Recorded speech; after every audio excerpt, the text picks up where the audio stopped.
No, I choose people who don't want to be written about, on the whole, whose lives are shrouded in mystery, and they want to hide their secrets, and I just love. The internet barely had a moment to reset when Tom Bower, the biographer tabloids love to fear, stirred things up again. With almost no warning, he sparked a massive online reaction tied to two of the royal family's most talked about figures, Meghan Markle and Prince Andrew. And it all began with a tiny spark, a 32-second teaser. No title, no background, no explanation. Just Bower leaning back. The king has been far too lenient with him. And that it's not just now this sex case. Fingers steepled, eyes sharp, wearing that look that screams something serious is coming. Then came one carefully chosen line that sent shockwaves across social media. People would be surprised to learn how closely certain royal figures were connected and who quietly gained from it. That was it. No names, no proof, no details. Still, it was more than enough to throw newsrooms into... That there are two truths. The first truth is that the conversation, I'm told and I believe, was very early on in their relationship when Harry is bowled over. Overdrive and send royal watchers straight into investigation mode. Within minutes, hashtags exploded, timelines flooded, and two names dominated the chatter. Meghan Markle and Prince Andrew. Two figures who seem worlds apart were suddenly being linked everywhere online. What was Bower really suggesting, and why now? Speculation spread fast, with theories ranging from private tensions to palace dynamics and long-standing internal issues. Yes, it is a bad look, especially for Prince Andrew, because he has always denied having any sort of sexual contact with Epstein's girls. It felt like the palace had buried this story under layers of silence, hoping it would fade away. But the louder the public demanded answers, the quieter Tom Bower became, and that silence only sent the hype through the roof.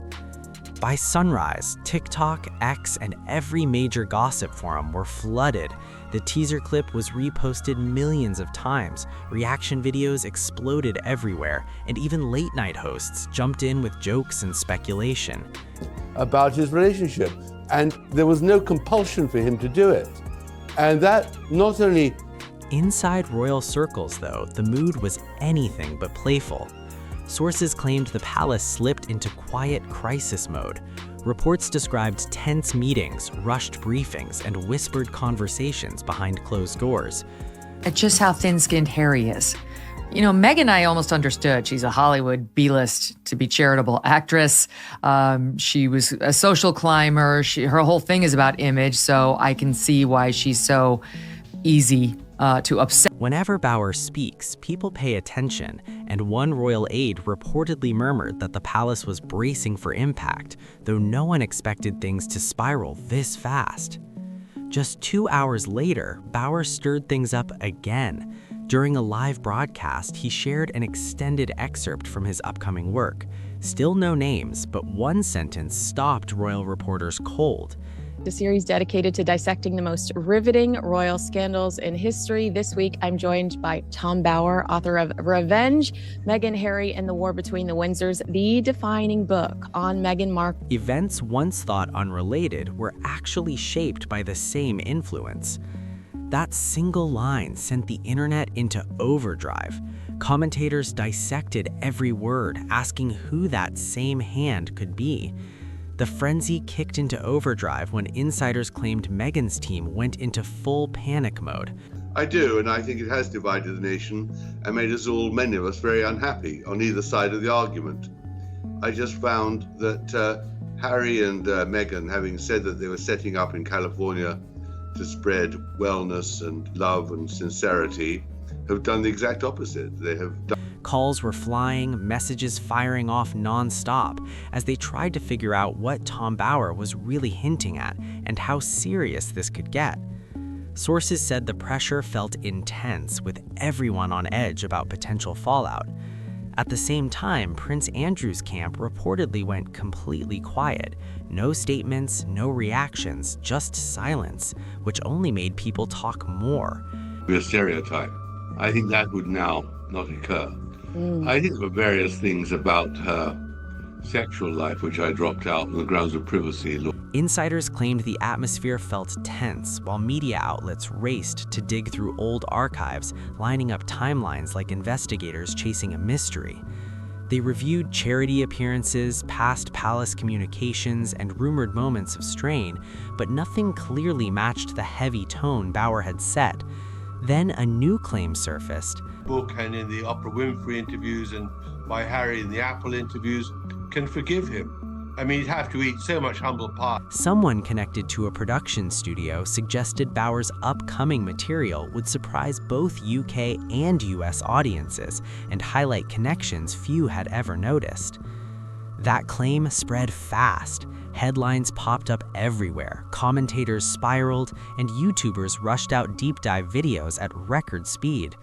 Sources said Meghan felt singled out, with phones buzzing constantly and stress levels high.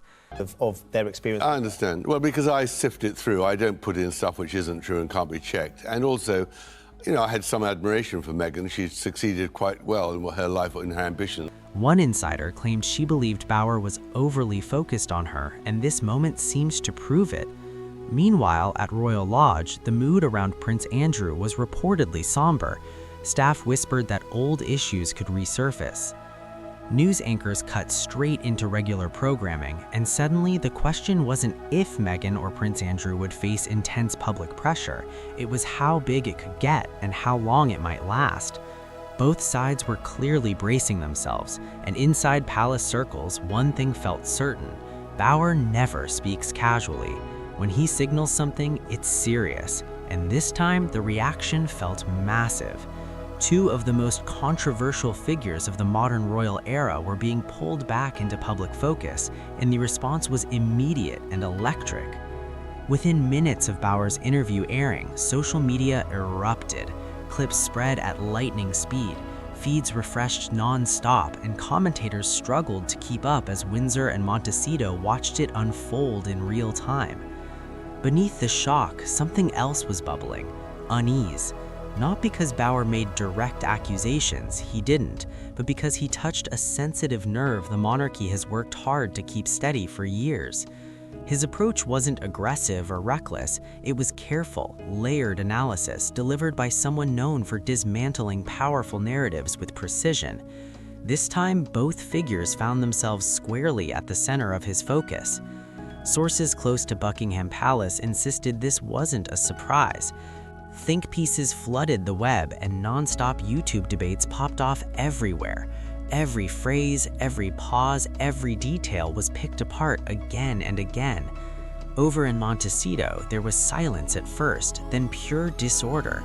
Insiders whispered Meghan was caught off guard, pacing and demanding answers about how Bauer uncovered stories she believed were carefully contained or legally sealed.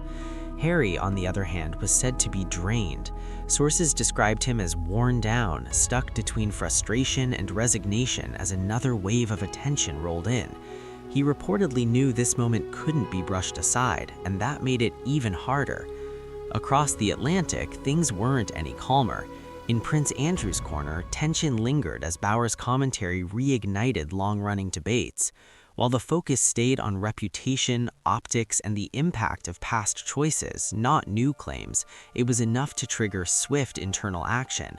Palace communications reportedly went into lockdown, with statements paused and phones quiet.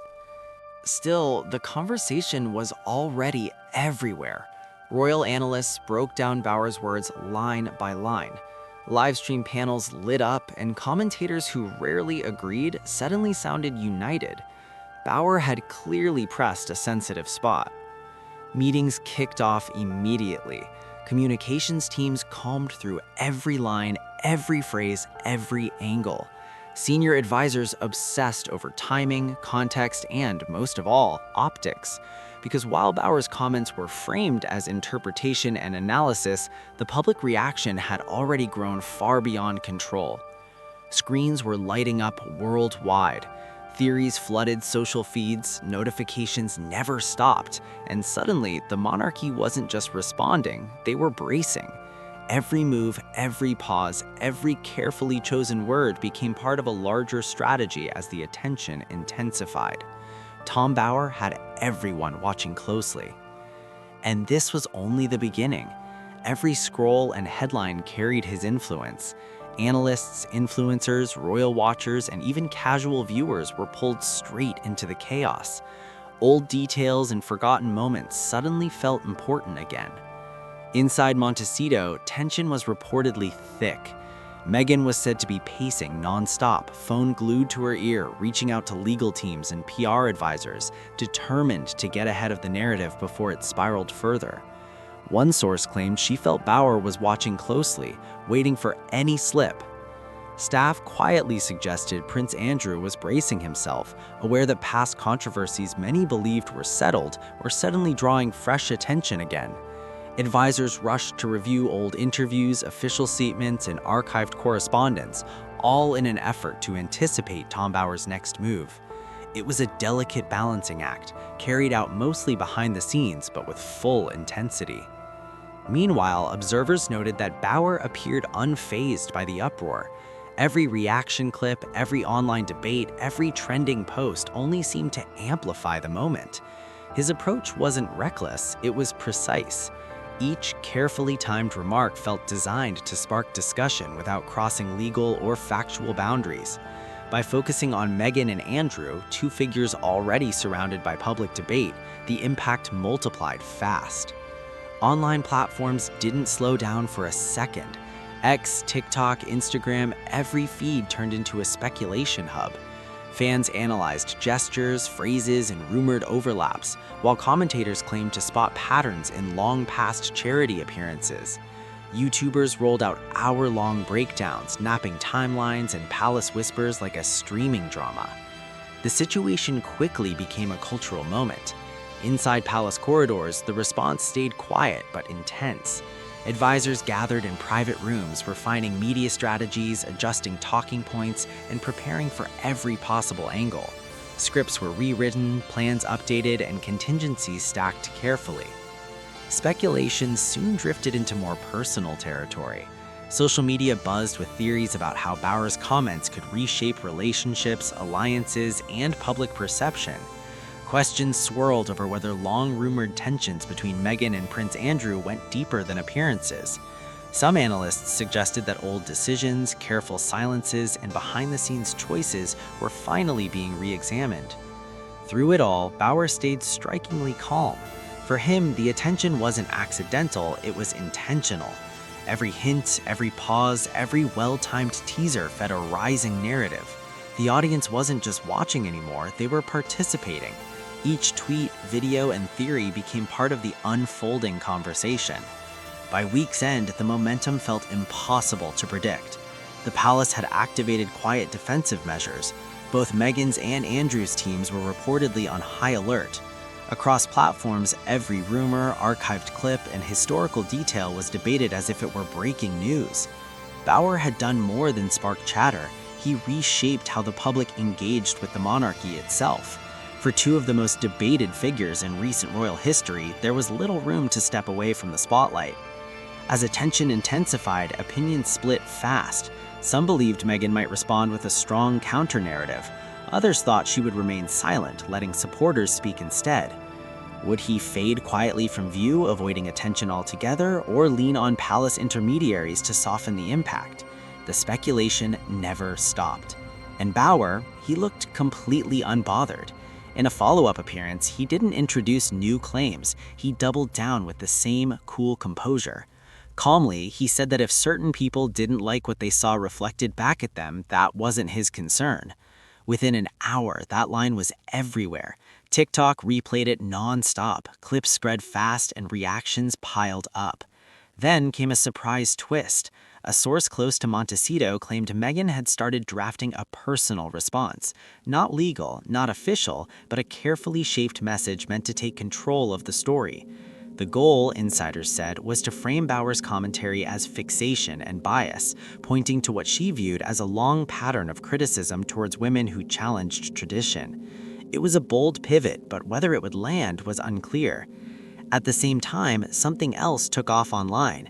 Old interviews, forgotten clips, and half-remembered moments resurfaced fast. everything Meghan and Andrew had ever said publicly suddenly carried new weight. Editors stitched montages, podcasters rolled out deep dives, and Royal Watcher accounts exploded in views. Interpretation turned into theory, theory into narrative, and narrative into viral momentum. Behind closed doors, the pressure was intense. Reports suggested friction between the Sussex team and palace advisors had reached a boiling point. One advisor described the atmosphere as charged, while another hinted the monarchy was tired of being pulled into non-stop public crossfire. Through it all, Tom Bower appeared completely unfazed. An editor who spoke with him the day after the broadcast said he was calm, sipping tea, refusing to adjust a single word. According to that editor, Bower has weathered moments like this before. He writes for the public record, not for approval, and the institution holds no sway over him. That reality reportedly unsettled both Meghan and Prince Andrew. Unlike fast-moving online chatter, Bower's work lasts. It sits in libraries, archives, and long-term cultural memory. With his latest commentary capturing public attention, it was clear the story wasn't slowing down, it was gaining momentum. By now, the attention had taken on a life of its own. Every feed, every notification, every headline seemed tied back to Bower's words. The narrative no longer belonged to just one person. It belonged to the public, the commentators, and massive online audiences breaking down every detail. Inside Monteceto, tension was high. Sources said Meghan's team worked non-stop, drafting responses, consulting legal and PR advisors, and fine-tuning talking points. Meghan was reportedly reviewing drafts repeatedly, determined to regain control and challenge the framing. Sources described the palace as walking a tightrope over a volcano. Behind the scenes, pressure was building fast.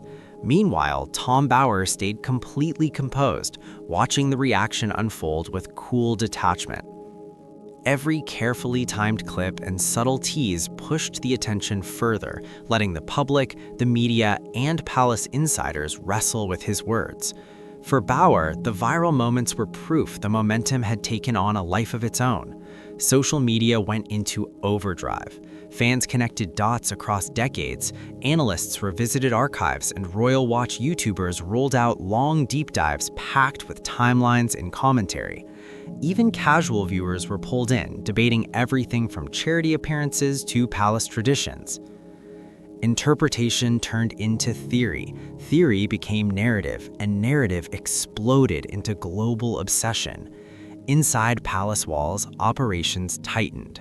Late-night meetings stretched on, communication scripts were refined, and every public statement was examined for tone and timing. Advisors tracked social trends like weather forecasts, monitoring every clip of Meghan, Prince Andrew, and Bower for potential impact. Yet the real weight came from one fact: Bower's work doesn't disappear. His books and interviews live on in archives and public memory long after trends fade. Teams could respond, but they couldn't erase the moment. With the world watching closely, the question wasn't if the attention would spread, but how far it would reach. If you've got thoughts on this, drop them in the comments. If this breakdown changed how you see the story, make sure to like the video, subscribe for more deep dives, and share it with someone who needs to see it. See you on the next one.